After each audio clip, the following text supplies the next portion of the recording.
Et bonjour à tous et à toutes. Il y a pas longtemps, j'ai écrit un post où je demandais vos idées de vidéos.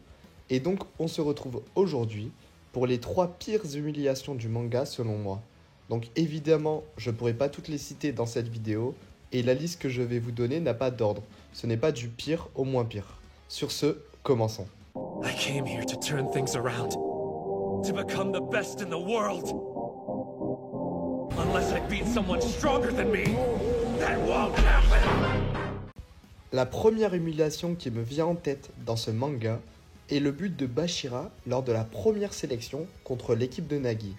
Pour vous mettre dans le contexte, cette équipe était invaincue et c'était le dernier match possible pour l'équipe Z. Ils se devaient de gagner, sinon l'aventure était finie pour eux. Malheureusement, dès le début du match, ils ont vite compris qu'ils n'avaient pas les épaules pour les affronter et se prendront 3 buts d'affilée. À ce moment-là, tout le monde a eu envie d'abandonner, même le protagoniste du manga, Izagi, qui se demande réellement ce qu'il est venu faire ici. Tout le monde sauf un, et il s'agit bien de Bashira Meguru.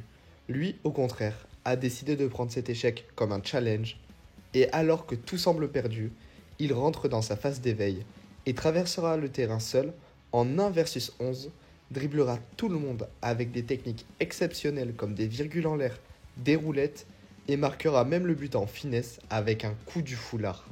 Pour moi, c'est vraiment la première grosse humiliation du manga, car il a vraiment pris toute l'équipe adverse à lui tout seul, et c'était vraiment une très grosse équipe, puisqu'il s'agit quand même de l'équipe de Nagi. Et en plus de ça, ce but il aura été symbolique, et il a permis de redonner de l'énergie à son équipe, pour que ce soit finalement l'équipe Z qui gagne ce match, et on fait goûter à Nagi pour la première fois le goût amer de la défaite. Ensuite, en seconde humiliation, je mets le dernier match de la seconde sélection, qui oppose la meilleure équipe du Blue Lock à ce moment contre les 5 joueurs mondiaux. Donc encore une fois, pour mettre dans le contexte, on a la première équipe qui s'est qualifiée lors de la seconde sélection, et elle est composée des meilleurs joueurs du Blue Lock à ce moment, bien évidemment, avec Aryu, Tokimitsu, Bashira, Izagi et le joueur le plus complet, Rin. Mais Ego décidera de les faire s'affronter contre des stars du football mondial afin de leur faire se rendre compte de ce qu'est réellement le football à niveau professionnel. Et bien sûr, dès le début du match, Rin calmera tout le monde en s'imposant comme le challenger et mettra le premier but. Mais le World 5 ne se laissera pas faire et remontera les buts un par un en leur montrant leur supériorité sur tous les points, que ce soit la vitesse, les sauts et le physique. Mais alors que le score est de 4-1 et que tout le monde a baissé les bras, Rin, lui, ne compte pas se laisser abattre et se lance sur Leonardo Luna, l'attaquant espagnol, qui a pris la place de son frère aîné, Hitoshi Sae, et s'interposera devant lui. Même Leonardo le complimentera, car c'est le seul joueur à ne pas baisser les bras, alors que tous les signes indiquent le contraire et qu'il faudrait abandonner, car l'écart est trop grand. C'est alors qu'il se lance, fera des passements de jambes, puis met un petit pont à Rin pour le passer, et en profite pour le trash-talker, en lui disant que s'il écarte autant les jambes, on pourrait le prendre pour un garçon facile. Puis, il mettra le dernier but pour terminer le match sur un score de 5-1.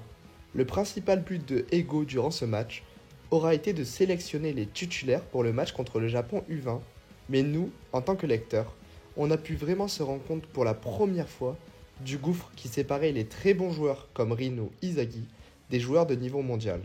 Et enfin, voici la dernière humiliation que je propose pour cet épisode.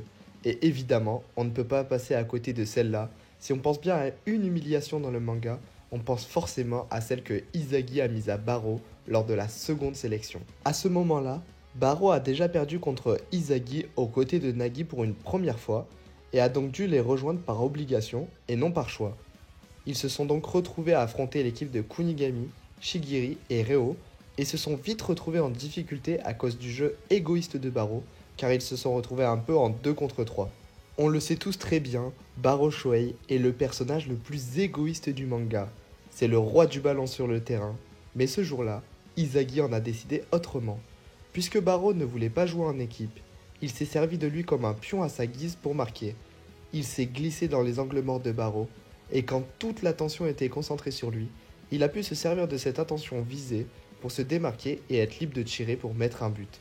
Et à ce moment, on a sûrement la planche la plus iconique du manga, où Izagi demande à Baro de ne pas le gêner, et dans la version originale, il insulte même Baro de singe. Mais tout ça ne s'arrête pas là. Il fera encore cette technique pour faire la passe à Nagi et que ce soit lui qui marque. Et enfin, lors d'une des dernières actions du match, Baro se retrouve en difficulté face à Shigiri pour récupérer le ballon. Et à ce moment-là, il croise le regard énervé de Izagi. Son regard était tellement intense, il n'a rien eu besoin de dire que Baro instinctivement lâchera le ballon pour faire une passe à Izagi. Et pour la première fois de sa vie, Baro connaîtra réellement la défaite. Ce n'était pas une défaite dans le sens où il a déjà perdu des matchs, mais c'est bien la première fois qu'il fera une passe dans le but que ce soit un autre joueur que lui qui marque et mettra son ego de côté. Sans cet ego, Baro perd totalement son identité. Voilà l'équipe, c'était les 3 pires humiliations du manga selon moi.